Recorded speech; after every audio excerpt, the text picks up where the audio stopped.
বিসমিল্লাহির রহমানির রহিম। আসসালামু আলাইকুম রহমতুল্লাহি ওবরকাতুহু। আজকে 23তম তারাবি এবং 23তম তারাবিতে 26তম কোরআন শরীফের পারাটি সম্পূর্ণ পড়ানো হবে।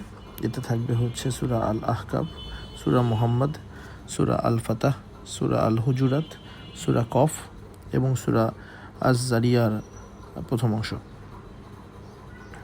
তো আমরা একটু সূরা আল আহকাফ দেখি। সূরা আল আহকাফ মাক্কি সূরা এবং আহকাফ শব্দের অর্থ হচ্ছে মরু উপত্যকা। এটা আসলে একটা জায়গার নাম। আমরা দেখব যে কেন এই জায়গার নামটা সূরার নাম করা হয়েছে।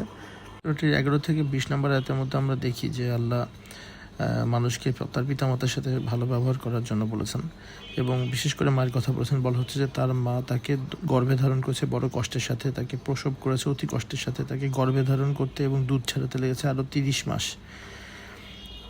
এবং এরপরে মানুষকে তার 40 বছরে যখন সে পৌঁছায় তখন তার রিয়েলাইজেশন আরও বাড়ে। তো 40 বছরে আসলে মানুষ যে দোয়াটা করবে সেটা আল্লাহ শিখিয়ে দিচ্ছেন যে মানুষ যখন স্বীয় যৌবনে উপনীত হয় এবং 40 বছর বয়সে পৌঁছায় তখন সে বলে, হে আমার রব, আপনি আমাকে তৌফিক দিন যে নিয়ামতের শুকরগুজারি করতে, যা আপনি আমাকে এবং আমার পিতামাতাকে দান করেছেন, আর আমার এবং আমার সন্তান সন্ততিদেরকে যোগ্যতা দান করুন।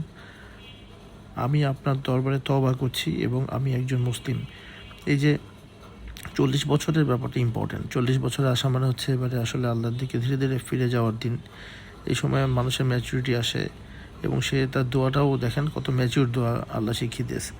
21 থেকে 26 নম্বর আয়াতের মধ্যে আসলে আমরা হুদ আল্লাহ সাল্লামের যে কম ছিল, যেটা আদ জাতি, যারা শারীরিকভাবে অত্যন্ত শক্তিশালী ছিল, এদের কথা আসছে এবং এই ক্ষেত্রে এই আদ জাতিকে আল্লাহ পাক আহকাফবাসী হিসেবে সম্বোধন করেছেন। তো এই কারণেই এই সূরাটার নাম আহকাফ দেওয়া হয়েছে।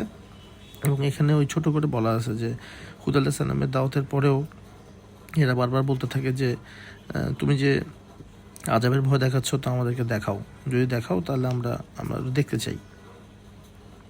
তো এই পরবর্তীতে আযাব মেঘ আসে এবং আযাবের মেঘ আসে এবং তা থেকে অকল্যাণের বৃষ্টি, অগ্নিবৃষ্টি হয়ে তারা ধ্বংসপ্রাপ্ত হয়। এই ঘটনাটা এখানে ছোট করে বলা হয়েছে। সূরাটি 27 থেকে 35 নম্বর আয়াতের মধ্যে একটা আয়াত, যে জিনিসটা বলা হয়েছে আমি একটু পড়ি। আমি আপনার প্রতি একদল জিনকে আকৃষ্ট করেছিলাম, তারা কোরআন পাঠ শুনেছিল।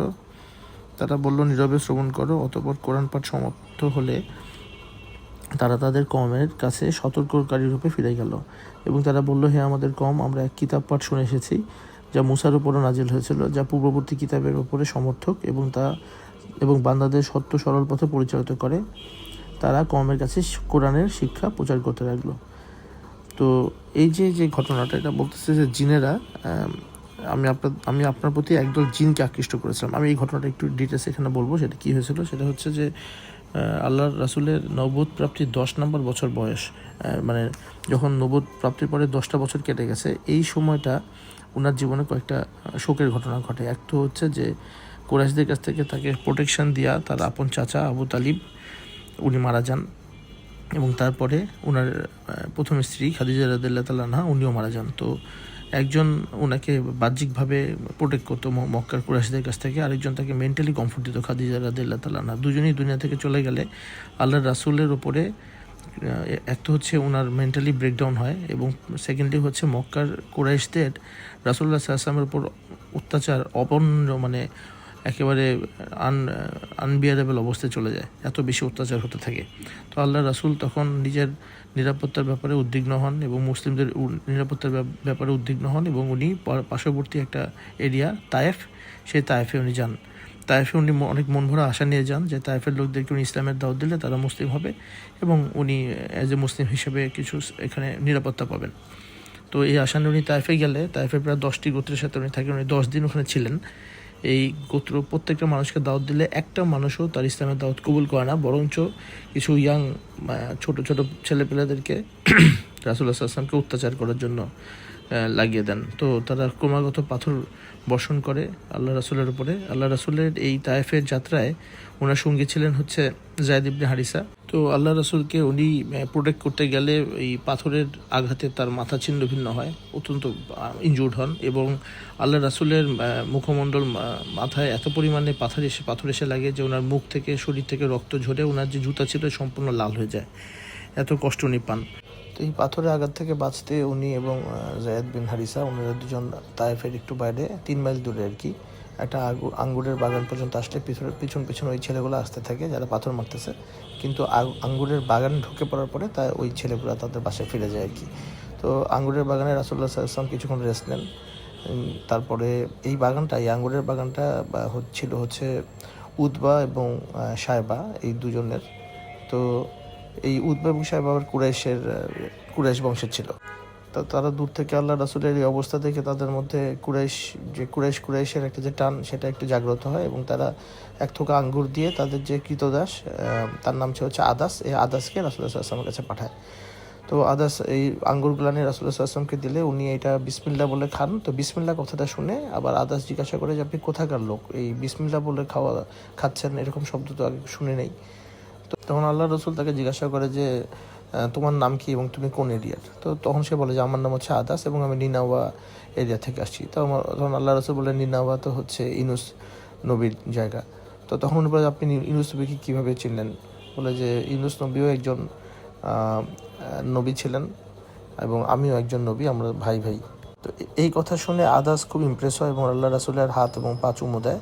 দূর থেকে এই উতবা এবং সায়বা এটা দেখে বলে যে আমাদের কৃতদাসকে মনে বিগড়া দিল। যাই হোক, আল্লাহ রাসূল তারপরে এই আঙ্গুরের বাগান থেকে জায়েদ বিন হারিসাকে নিয়ে আরও মক্কার দিকে ফিরতে থাকেন। এই সময় জিবরাইল আলাইহিস সালাম পাহাড় যারা নিয়ন্ত্রণ করে এরকম ফেরেশতা এদেরকে নিয়ে এসে বলে যে আল্লাহ রাসূল আপনি হুকুম করলেই এখন আমরা এই পাহাড়ের ফেরেশতাদেরকে দিয়ে পাহাড় দিয়ে এই তায়েফকে পিষে দিব।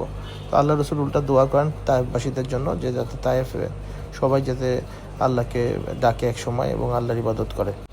এরপরে আল্লাহ রাসূল নাখলা বলে একটা জায়গাতে কিছুদিনের জন্য অবস্থান করেন। তো এই নাখলাতে থাকা অবস্থায় উনি একদিন কোরআন শরীফ পড়তেছিলেন। এই সময় এই জিনদের একটা দল ওই কোরআন শরীফ শুনে ওখানে থাকে, চুপ করে বসে শুনতে থাকে এবং তারপরে তারা কোরআন শরীফের শিক্ষা পায় এবং তারা তাদের কমের মধ্যে যে কোরআন শরীফের প্রচার করে। এই যে কোরআন শরীফ জিন যে কোরআন শরীফ শুনেছিল সেটাই আমরা সূরার এই শেষের দিকে পাচ্ছিলাম, যেটা একটা আমি একটু আগে পড়ে শুনিয়েছি আপনাদেরকে। নেক্সট সূরাটা হচ্ছে সূরা মুহাম্মদ। এটা একটি মাদানী সূরা এবং এই সূরার আমরা যদি দ্বিতীয় আয়াত দেখি, দ্বিতীয় আয়াতেই বলা হয়েছে যারা ঈমান এনেছে, নেক কাজ করেছে এবং মুহাম্মদ সাল্লাল্লাহু আলাইহি ওয়াসাল্লামের প্রতি যা নাজিল হয়েছে তার প্রতিও ঈমান এনেছে, আল্লাহ তাদের গুনাহ মাফ করবে এবং আল্লাহ তাদের অবস্থা ভালো করবেন। এই যে রাসূলুল্লাহ সাল্লাল্লাহু আলাইহি ওয়াসাল্লামের নাম যেখানে আসছে এই কারণে এই সূরাটার নাম মুহাম্মদ রাখা হয়েছে। তো এরপরে আমরা যদি দেখি এই সূরার 7 নম্বর আয়াতে বলা হয়েছে যারা আল্লাহর পয়গম্বরকে সত্য বলে মেনে নিয়েছে, তোমরা আল্লাহকে সাহায্য করলে তিনি তোমাদেরকে সাহায্য করবেন আর তোমাদের পা অটল রাখবেন। এখানে আসলে আল্লাহকে সাহায্য করা বলতে দিনের ব্যাপারে সাহায্য করাটাকে বোঝানো হয়েছে। যদি আমরা আল্লাহর দিনকে সাহায্য করি, তাহলে তার দিনকে আমরা যদি দুনিয়ার বুকে সমুন্নত রাখতে চেষ্টা করি, তাহলে আল্লাহ পাকও আমাদেরকে সাহায্য করবেন এবং যে কোনো বিপদ মুসিবতে দুঃখ কষ্টে তিনি আমাদেরকে অটল রাখবেন। এই কথা বলা হয়েছে। সূরাটির 12 নম্বর আয়াতে বলা হয়েছে কাফেররা দুনিয়াতে গবাদি পশুর মতো খাওয়া দাওয়া করতে থাকে এবং এভাবে আনন্দ উল্লাসে মেতে ওঠে এবং পরিণামে তাদের ঠিকানা হয় জাহান্নাম। এটা ব্যাপারটা আসলে এরকম যে আমরা যারা মুসলিম আমরা আখিরাতের কথা চিন্তা করি, আমরা শুধু দুনিয়ার কথা চিন্তা করি না, কিন্তু কাফেররা তারা শুধু দুনিয়ার কথা চিন্তা করে এবং তাদের খালি নিজেদের পেটের চিন্তা থাকে এবং নিজেদের পেটই হচ্ছে এবং নিজেদের দেহের সুখই তারা মনে করে হচ্ছে সবচেয়ে বড় সুখ, কিন্তু আসলে তো ব্যাপারটা তা না, সেটা বোঝানো হয়েছে। এরপরে সূরাটার 19 নম্বর আয়াতে যদি আমরা খেয়াল করি তাহলে এখানে বলা হয়েছে যে সুতরাং কোরআনের জ্ঞানের উপর অটল থাকো, আল্লাহ ছাড়া কোনো ইলাহ নেই, আর তোমার গুনাহের জন্য এবং মুমিন পুরুষ এবং মুমিন নারীদের জন্য ক্ষমা প্রার্থনা করো। এটা আল্লাহ রাসূলকে আল্লাহ বলতেছেন, অথচ আল্লাহ রাসূল তো নিষ্পাপ, ওনার তো কোনো গুনাহ এমনি নেই। তারপরেও এটা বলা হয়েছে এই কারণে যাতে সবসময় আল্লাহর কাছে মানুষ গুনার জন্য মাপ চাইতে থাকে। যখনই যে কোনো অন্যায় হয় বা হওয়ার আশঙ্কা হয় আল্লাহর কাছে যাতে আমরা মাপ চাই, এটা বলা এর জন্য এই 19 নম্বর আয়াতে এই জিনিসটা বলা হয়েছে। সূরাটির শেষে বলা হয়েছে যে তোমরা যদি মুখ ফিরে নাও তাহলে তোমাদের স্থলে আল্লাহ আরেক জাতি সৃষ্টি করবেন এবং তারা তোমাদের মতো অকৃতজ্ঞ হবেন। অর্থাৎ আমরা যদি আল্লাহর কথা ভুলে যাই, আমাদেরকে ইমিডিয়েটলি রিপ্লেস করে দেওয়া আল্লাহর জন্য কোনো ব্যাপারই না, সেটা বলা হয়েছে। নেক্সট সূরা হচ্ছে সূরা আল ফাতাহ। এটা একটা মাদানী সূরা।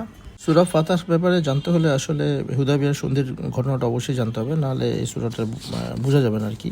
তো 6ষ্ঠ হিজরিতে রাসূলুল্লাহ সাল্লাল্লাহু আলাইহি ওয়াসাল্লাম তখন মদিনাতে ছিলেন। উনি স্বপ্ন দেখেন যে উনি ওনার সঙ্গীর সাথে নিয়ে উমরা হজ করতে যাচ্ছেন। তো যেহেতু নবী রাসূলদের স্বপ্ন হচ্ছে আল্লাহর নির্দেশ, তো উনি প্রায় 1400 মানুষকে একত্রিত করে উমরার প্রস্তুতি নিয়ে উমরার আসলে যুদ্ধের অস্ত্র সরঞ্জাম না নিয়ে উমরার নিয়তে উনি মদিনা থেকে মক্কার দিকে আসা শুরু করেন।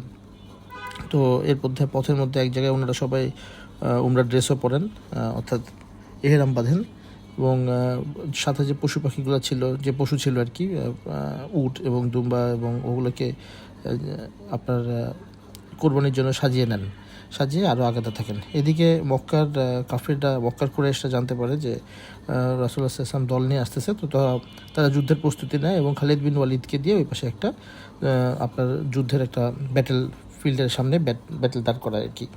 তো যখন আল্লাহ রাসূল সামনের দিকে এগিয়ে দেখেন যে যুদ্ধের প্রস্তুতি ওরা আছে, আল্লাহ রাসূল একটা বাইপাস রোড নেন এবং ওই বাইপাস রোড নিয়ে উনি আগাতে থাকেন। এই বাইপাস রোডটা লিড করে হচ্ছে হুদাইবিয়া বলে একটা মক্কার জাস্ট অদূরের একটা জায়গায়। তো ওইখানে যাওয়ার পরে আল্লাহ রাসূলের মতো সঙ্গীগণ ওখানে একটা ছোট ঝর্ণার মতো ছিল, অল্প পানি ছিল, সবাই মিলে হিসাব করে ওখান থেকে পানি খাওয়া শুরু করেন।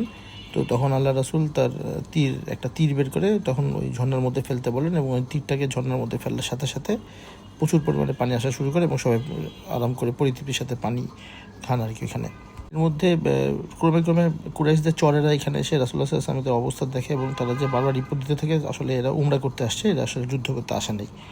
তো কুরাইশদের মধ্যে একটা কনফিউশন হয়, কারণ সবাই যারা উমরা করতে আসে ওই সময় গোত্রের অন্যান্য গোত্র যখন উমরা করতে আসতো কখনো প্রতিবন্ধকতা দেওয়ার নিয়ম ছিল না, উমরা যারা করতে আসবে তাদেরকে মক্কায় ঢুকতে দিবে। তো একটা কনফিউশন তৈরি হয় আর কি কুরাইশদের মধ্যে যে কী করা যাবে।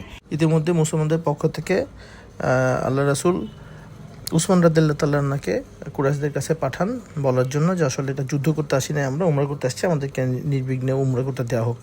তো উসমান রাদিয়াল্লাহু তাআলা আনহু কুরাইশদের সাথে দেখা করলে ওইখানে কুরাইশরা তার কথা শুনে, এবং তার কথা শুনে আসলে কুরাইশরাও কোনো ডিসিশন দিতে পারে না, এই কারণে উসমান রাদিয়াল্লাহু তাআলা আনহু ওখানে ওয়েট করতে থাকেন। আর এদিকে উসমান রাদিয়াল্লাহু তাআলা আনহুকে কুরাইশরা বলে যে যখন এতদিন পরে মক্কায় আসছোই, তাহলে তুমি তাওয়াফ করে যাও কাবা। তো ওসমান রাদিয়াল্লাহু তাআলা আনহু বলে যে না, আল্লাহ রাসূল ছাড়া আমি একা একা তাওয়াফ করবো না। তো ওখানে ওসমান রাদিয়াল্লাহু তাআলা আনহু ওয়েট করতে থাকে, কারণ কাফিরদের মধ্যে কনফিউশন তৈরি হয় যে কী করবে, হজ করতে দিবে কে দেবে না।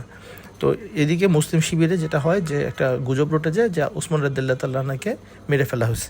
তো ওসমান রাদিয়াল্লাহু তাআলা আনহুকে মেরে ফেলা হয়েছে, এটাতে তো যখন রাসূলুল্লাহ সাল্লাল্লাহু আলাইহি ওয়াসাল্লামের কাছে এই জিনিসটা আসে, তখন রাসূলুল্লাহ সাল্লাল্লাহু আলাইহি ওয়াসাল্লাম সবাইকে ডেকে নিয়ে একটা গাছের তলায় সবাই মিলে অঙ্গীকারবদ্ধ করেন যে কাফিরদের সাথে যদি যুদ্ধ হয় তাহলে তারা কেউ যুদ্ধ অঙ্গন ছেড়ে পালাবেন না।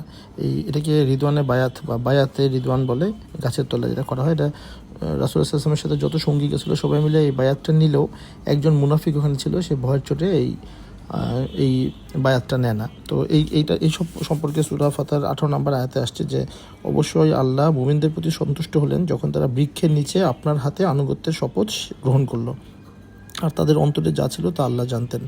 তো তারপরে আরও বলা আছে যে অতঃপর তিনি তোমাদের মনে নাজিল করেন প্রশান্তি এবং দান করলেন নিকটবর্তী বিজয়। আমরা আসবো এটা ব্যাপারে, কিন্তু এই সূরা ফাতহার 18 নম্বর আয়াতে এই ঘটনাটা আসলো। পরবর্তীতে ওসমান রাদিয়াল্লাহু তাআলা আনহু কোনো ক্ষতি ছাড়াই আসলে মুসলিম শিবিরে ফিরে আসেন। এরও পরে সুহাইল, কুরাইশদের একজন প্রতিনিধি, উনি আসেন একটা সন্ধি করার প্রস্তাব নিয়ে মুসলমানদের এখানে, যেটা এই সন্ধিটার নামে হুদাইবিয়া সন্ধি। আর একটু বলে রাখি, সুহাইল হচ্ছে এমন একজন ছিলেন যার ছেলে ছিল হচ্ছে আবু জান্দাল ইসলাম ধর্ম গ্রহণ করেছিল, কিন্তু ওই ছেলেকে মক্কার মধ্যে শিকল দিয়ে বেঁধে রাখছিল তার বাবা সুহাইল।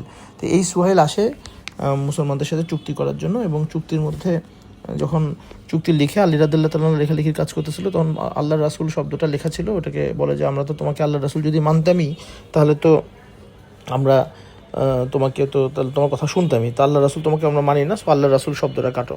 তো এটা কাটতে আলী রাদিয়াল্লাহু তাআলা কোনোভাবে এটা কাটতে পারেন না, তখন রাসূলুল্লাহ সাল্লাল্লাহু আলাইহি ওয়াসাল্লাম নিজের হাত দিয়ে এই আল্লাহ রাসূল শব্দটা মুছে দেন। তারপরে হুদাইবিয়া সন্ধি লেখা শুরু হয়। সন্ধির প্রথম চুক্তি থাকে হচ্ছে যে এই বছর মুসলমানরা আর হজ করবে না, আসবে হচ্ছে সামনের বছর হজ করতে, এবং যখন সামনের বছর হজ করতে আসবে তারা 3 দিন মক্কায় থাকতে পারবে এবং কোনো যুদ্ধের অস্ত্র নিয়ে আসতে পারবে না, এসে হজ করতে পারবে। সো এই বছর আর হজ হবে না। 2 নম্বর পয়েন্ট থাকে হচ্ছে যে আগামী 10 বছর এই 2 গোত্র কোনো যুদ্ধ আর অবতীর্ণ হবে না, কোনো যুদ্ধ অবতীর্ণ হবে না, শান্তি চুক্তি আর কি 2 নম্বর পয়েন্ট। 3 নম্বর পয়েন্ট হচ্ছে কোনো গোত্র যদি মুসলিম হয় আর কি, তাই সেই গোত্র মুসলমান হলে অপর গোত্র তার উপরে অত্যাচার করবে না। আর 4 নম্বর বা লাস্ট পয়েন্টটা হচ্ছে মক্কা থেকে যদি কেউ পালিয়ে মদিনায় এসে পড়ে তাকে আল্লাহ রাসূল ফেরত দিতে বাধ্য থাকবে, কিন্তু মদিনা থেকে যদি কেউ মক্কায় এসে পড়ে তাকে মক্কা থেকে কুরাইশরা ফেরত দিতে বাধ্য থাকবে না। এই 4টা সন্ধি লেখা হয়। এই লেখা যখন হয় তখনও সিগনেচার হয় নাই বা মোহরানা করা হয় নাই। তখন এই সময় ওই যে সুহাইল যে কিনা চুক্তি করতে আসলো তার ছেলে আবু জান্দাল ঘর থেকে পালিয়ে হাতে পায়ে শিকল লাগানো অবস্থায় এখানে এসে পড়েন এবং আল্লাহ রাসূলের কাছে আশ্রয় প্রার্থনা করেন যে সে তো মুসলমান ছিল, সে কতটা আবেগ নিয়ে আসছে আপনারা বুঝতে পারবেন। কিন্তু সুহাইল তখন বলে যে তোমার চুক্তিপত্র লেখা হয়ে গেছে, সে যেহেতু তোমাদের কাছে আসছে তাকে ফেরত দিতে হবে, কারণ মক্কার কেউ পালিয়ে তোমার কাছে গেলে তোমাকে ফেরত দিয়ে দিতে হবে। তা আল্লাহ রাসূল বলে আমি তো এখনও সিগনেচারই করি নাই বা মোহর লাগানো হয় নাই। তখন সুহাইল বলে যদি এটা না করো তাহলে চুক্তি আমরা করবো না। তখন এই অবস্থাতে কতটা হৃদয় বিদারকভাবে এই সুহাইল তার নিজের ছেলেকে গলা ধাক্কা ওখান থেকে নিয়ে চলে যায়। ওমর রাদিয়াল্লাহু তাআলা আনহু পাশে যে নিজের তরোয়ালের অ্যাক্সেস দেওয়ার চেষ্টা করে আবু জান্দালকে, যে আবু জান্দাল যদি তরোয়ালটা বের করে নিজের বাবাকে মেরে ফেলে তাহলে তো সে মুসলমান শিবিরের থেকে ছেড়ে যেতে পারবে, কিন্তু আবু জান্দাল এই কাজটা করে না। সকল মোমেনদের মনের রক্তক্ষরণ করিয়ে ওই আবু জান্দালকে নিয়ে সুহাইল এখান থেকে চলে যায়। তো এরপরে একবার সিচুয়েশনটা বোঝেন, সবাই শখ করে আসছে, উমরা করতে আসবে, সবার মনের মধ্যে উমরা করা শখ, এবং এর মধ্যে বিশেষ করে যারা মক্কা থেকে মদিনায় হিজরত করে চলে গেছিলো তারা নিজেদের মাতৃভূমির জাস্ট কয়েক মাইল দূরেই নিজেদের মাতৃভূমি ঢুকতে পারলো না, তারা ওইখান থেকে ব্যাক করে চলে যাবে, সবার মন খারাপ। তো আল্লাহ রাসূল নির্দেশ দেন যে ঠিক আছে তোমরা তোমাদের পশুগুলোকে কোরবানি করো এবং মাথা নেড়া করে ফেলো। কিন্তু এই শিবিরের নির্দেশ পাওয়ার পরেও কারোর মধ্যে কোনো ভাবান্তর হয় না, সবাই মন খারাপ করে বসে থাকে। তো এই সফরে রাসূলুল্লাহ সাল্লাল্লাহু আলাইহি ওয়াসাল্লামের সাথে ছিলেন ওনার স্ত্রী উম্মে সালমা। তো উম্মে সালমা বলে যে আল্লাহ রাসূল আপনি এটা কাজ করেন, আপনি নিজে এটা করেন, দেখবেন সবাই এই কাজ করবে। তা আল্লাহ রাসূল যে নিজের পশুটাকে কোরবানি করেন এবং নিজের মাথা চুল ফেলে দেন, ফেলে দিলে একে একে সকল সাহাবী এই কাজ করেন। ওমর রাদিয়াল্লাহু তাআলা আনহু খুবই কষ্ট পাচ্ছিলেন এবং তিনিও জিনিসটা মেনে নিতে পারতেছিলেন না। এই অবস্থায় সূরা ফাতিহার প্রথম আয়াতটা নাজিল হয় যে এক সুস্পষ্ট বিজয় যা আমি তোমাকে দান করেছি। এটা শুনে ওমর রাদিয়াল্লাহু তাআলা আল্লাহ রাসূলকে বলে আল্লাহ রাসূল এটা কীরকম বিজয়, আল্লাহ কীরকম বিজয় আমাদেরকে দিল। তো আল্লাহ রাসূল তখন বলে যে আল্লাহর হুকুমের ব্যতিরেক আমি কিছু করি না। ওমর রাদিয়াল্লাহু তাআলা আনহু আবার যে একই কথা আবু বকর সিদ্দিক রাদিয়াল্লাহু তাআলাকে বলতে থাকে, তখন আবু বকর সিদ্দিক রাদিয়াল্লাহু তাআলা আনহু ওনাকে মনে করে দেয় যে কার ব্যাপারে কথা বলা হচ্ছে। তো বলা হয় যে ওমর রাদিয়াল্লাহু তাআলা আনহু নিজের ভুল বুঝতে পারে এবং পরবর্তীতে সারা জীবন উনি অনুতাপ করেছেন যে উনি আল্লাহ রাসূলের এই ডিসিশনটা তখন বুঝতে পারেন নাই। আসলে সূরা ফাতিহা এটা ওই সময়কার বিজয়ের কথা বলা হচ্ছে না, হুদায়বিয়া সন্ধির বিজয়ের কথা বলা হচ্ছে না, এটা বলা হচ্ছে যে কয়েক বছর পরেই যে মুসলমানরা মক্কা বিজয় করবে সেটার কথা বলা হচ্ছে। এই হুদায়বিয়া সন্ধির কারণে পরবর্তীতে ইসলাম প্রচারে অনেক সুবিধা হয় এবং পুরো কন্ট্রোল মুসলমানদের হাতে আসে এবং কয়েক বছরের মধ্যেই মক্কা বিজয় রাসূলুল্লাহ সাল্লাল্লাহু আলাইহি ওয়াসাল্লাম করতে পারে। তো আপনারা সূরা ফাতিহার মধ্যে এই ঘটনাটি বারবার পাবেন। আল্লাহ রাসূল যেদিন মক্কা বিজয় করেন ওই দিন সূরা ফাতিহা উনি খুবই সুন্দর করে পড়ে আবার সবাইকে পড়ে শুনিয়েছিলেন। তো সূরাটা শেষে বলা আছে মুহাম্মদ আল্লাহ রাসূল আর যারা তার সহচর তারা কাফিরের বিরুদ্ধে অতিশয় কঠোর এবং নিজেদের প্রতি মধ্যে সহানুভূতিশীল। তোমরা তাদেরকে দেখতে পারবে কখনো রুকু অবস্থায়, কখনো সিজদারত অবস্থায়, কখনো আল্লাহর অনুগ্রহ সন্ধানে। তাদের চেহারা থাকবে দীপ্তিমান চিহ্ন সিজদার কারণে। তো এইগুলা আল্লাহ রাসূল এবং আল্লাহ রাসূলের সহচরদের ব্যাপারে আল্লাহ বলেছেন যে তারা কাফিরদের বিরুদ্ধে কঠোর কিন্তু নিজেদের মধ্যে অনেক সহানুভূতিশীল। তো সূরা ফাতিহার শেষ এখানেই, আপনারা সূরা ফাতিহাটা পড়বেন এবং হুদায়বিয়া সন্ধির প্রেক্ষাপটের সাথে চিন্তা করবেন, আপনাদের দেখবেন কত ভালো লাগে। পরবর্তী সূরাটা হচ্ছে সূরা আল হুজুরাত। আল হুজুরাত শব্দের অর্থ হচ্ছে অভ্যন্তরীণ ব্যক্তিগত কক্ষ। এটা একটা মাদানী সূরা। এটা ঘটনার পরিপ্রেক্ষিতে সূরা হুজুরাত নাজিল হয়েছে। একটা হচ্ছে যে বনু তামিম গোত্রের কিছু লোক একবার রাসূলুল্লাহ সাল্লাল্লাহু আলাইহি ওয়াসাল্লামের দরবারে আসেন এবং তাদের নেক্সট নেতৃত্ব কী হবে এটা আলাপ করতে থাকে। এই সময় আসলে এই ঘটনাটা নিয়ে আবু বকর সিদ্দিক রাদিয়াল্লাহু তাআলা আনহু এবং ওমর রাদিয়াল্লাহু তাআলা আনহু তারা দুজন মিলে একটা ঝগড়ার মধ্যে পড়ে যান আর কি। নিজেদের মধ্যে একটা কথা কাটাকাটি শুরু হয় এবং কথা কাটাকাটি এক পর্যায়ে ওনার দুজনেরই গলা অনেক উপরের দিকে উঠে যায়। তো এই যে রাসূলুল্লাহ সাল্লাল্লাহু আলাইহি ওয়াসাল্লামের সামনে যে গলা অনেক জোরে হয়ে গেছে এইটা, এবং পরবর্তীতে আবার আরেকবার এক বেদুইন গোত্র তারা রাসূলুল্লাহ সাল্লাল্লাহু আলাইহি ওয়াসাল্লামের বাসার বাইরে এসে ইয়া মুহাম্মদ সাল্লাল্লাহু আলাইহি ওয়াসাল্লাম ওনার এভাবে জোরে জোরে ডাকতে থাকে। এই দুইটা ঘটনার পরিপ্রেক্ষিতে আল্লাহ পাক কোরআন শরীফে এই সূরা নাজিল করেন এবং যেখানে বলা আছে যে আল্লাহ রাসূলের সামনে গলা উঁচু করে কথা বলা যাবে না। এর আবার কিছুদিন পরে আল্লাহ এক সাহাবী ওয়ালিদ ইবনে উকবা এনাকে আল্লাহ পাক একটা গোত্রের কাছে জাকাত উঠানোর জন্য পাঠান। ওখানে ওয়ালিদের সাথে একটা মিসআন্ডারস্ট্যান্ডিং হওয়াতে ওয়ালিদ জাকাত না নিয়ে চলে আসে এবং আল্লাহ রাসূলকে বলেন যে লোকগুলো জাকাত দিতে চাচ্ছে না। আল্লাহ রাসূল খুবই রেগে যান এবং উনি যুদ্ধ করার নিয়ত করে ফেলেন। এই সময় ওই গোত্রের লোক এসে বলে যে ওয়ালিদ তো জাকাত না নিয়ে চলে আসলো, আমরা তো জাকাত দিচ্ছি একদম দেবো না সে কথা বলি নাই। তো তখন আল্লাহ পাক এই সূরার মাধ্যমে রাসূলকে জানান যে সিদ্ধান্ত নেওয়ার আগে আসলে ভালোভাবে খোঁজ খবর নিও, নাহলে পরে আফসোস করতে হতে পারে। এই কথাটাও এই সূরার মধ্যে আসছে। এছাড়া সূরাটার 11 থেকে 18 নম্বর আয়াতের মধ্যে আমরা দেখতে পারি যে কোনো পুরুষকে এবং কোনো নারীকে যাতে উপহাস না করে, আল্লাহ পাক সে কথা বলেছে। একজন আরেকজনকে খোঁটা যাতে না দেয়, বাজে নামে না ডাকে, সেগুলো বলা হয়েছে। এবং এই সূরার এইখানেই ওই বিখ্যাত যে কথাটা যে তোমরা গীবত করো না, তোমাদের মধ্যে কেউ কি তার মৃত ভাইয়ের মাংস ভক্ষণ করতে পছন্দ করো? তোমরা অবশ্যই তা ঘৃণা করবে। অর্থাৎ গীবতকে নিজের আপন ভাইয়ের, মৃত ভাইয়ের মাংস খাওয়ার সাথে তুলনা করা হয়েছে। শেষ অংশে রাসূলুল্লাহ সাল্লাল্লাহু আলাইহি ওয়াসাল্লামের বিশ্রাম কক্ষে উনি যখন থাকেন অথবা উনি ওনার ব্যক্তিগত কক্ষে যখন থাকেন তখন তাকে বিরক্ত করার ব্যাপারে নিরুৎসাহিত করা হয়েছে। এখানেই শেষ এই সূরা। নেক্সট সূরা হচ্ছে সূরা কফ। সূরা কফ একটা মাক্কি সূরা। সূরার প্রথমেই আল্লাহ পাক কসম কফ হরফের এই কথা বলার কারণে সূরাটার নাম কফ রাখা হয়েছে। সূরাটার 16 থেকে 29 নম্বর আয়াতের মধ্যে আমরা দেখতে পারি যে আমাদের দুই কাঁধে দুজন ফেরেশতা বসে আছে এবং তারা কন্টিনিউয়াসলি আমাদের কার্যবলী লিপিবদ্ধ করতেছে, যেন জাস্ট লাইক আ ক্লোজ সার্কিট সিসি ক্যামেরার মতো, এবং সব কিছু তারা সবসময় রেকর্ড করে রাখতেছে। এবং আমাদের মৃত্যু কষ্ট অবশ্যই আসবে, এটা বলা হয়েছে। এবং আমরা যখন কিয়ামতের ময়দানে হাজির হব তখন এই লিপিবদ্ধ করা যে আছে, যে কথা লেখা হয়েছে, এটার অবশ্যই এগেনস্টে আমাদের বিচার করা হবে। সূরাটির শেষ অংশে আল্লাহ বলতেছেন যে আমাকে কোনো ক্লান্তি স্পর্শ করে না। আর আল্লাহ রাসূলকে উনি বলতেছেন যে আপনি ধৈর্য ধারণ করুন দিবস এবং রাত্রিকালে, আর তাসবিহ পাঠ করতে থাকুন এবং নামাজের পরে তাসবিহ পাঠ করা অব্যাহত রাখুন। এই সূরা এখানে এইভাবে শেষ হলো। এর নেক্সট সূরাটা হচ্ছে সূরা আজ-জারিয়া, যেটার অর্থ হচ্ছে বিক্ষিপ্ত ঝড়ো বাতাস। এই সূরা আজ-জারিয়াও হচ্ছে মাক্কি সূরা। এই সূরাটা শুরুতেই এই বিক্ষিপ্ত ঝড়ো বাতাসের কসম খেয়েছেন আল্লাহ, সো এই কারণে এটার নাম হয়েছে সূরা আজ-জারিয়া। সূরাটিতে যারা রাসূলুল্লাহ সাল্লাল্লাহু আলাইহি ওয়াসাল্লামের এগেইনস্টে বিভিন্ন কথাবার্তায় লিপ্ত হয়, আল্লাহ তাদেরকে ধ্বংস করে দেওয়ার কথা বলেছেন। এবং এখানে নেককার বান্দাদের একটা বৈশিষ্ট্য দিয়েছে যে নেককার বান্দাদের রাত্রিকালে কমই নিদ্রা যায় এবং রাত্রের শেষের প্রহরে তারা আল্লাহর কাছে ক্ষমা প্রার্থনা করে, আর তাদের সম্পদে প্রার্থী এবং বঞ্চিতদের হক থাকে, মানে হচ্ছে জাকাত ঠিক মতো আদায় করেন আর কি। সূরাটার শেষে মানব এবং জিন জাতিকে তার একমাত্র আল্লাহর ইবাদতের জন্য সৃষ্টি করা হয়েছে সেটা বলা হয়েছে। এবং ইব্রাহিম আলাইহিস সালামের সেই ঘটনা যেখানে ফেরেশতারা তার বাসায় আসে বাচ্চা হওয়ার সুখবর নিয়ে, এবং তারপর উনি একটা বাছুর রান্না করে নিয়ে আসেন, এবং ওই বাছুর রান্না করে নিয়ে আসার পরও ফেরেশতারা কিছু খাচ্ছিলেন না, তো উনি ভয় পেয়ে যান। এতটুকু এইখানে ঘটনাটা আসছে। তো এরপরে আমরা এই সূরার বাকি অংশ নেক্সট তারাবিতে শুনবো ইনশাল্লাহ। আপনাদের সবাইকে অনেক ধন্যবাদ আমার সাথে থাকার জন্য। আসসালামু আলাইকুম ওয়া রাহমাতুল্লাহি ওয়া বারাকাতুহু।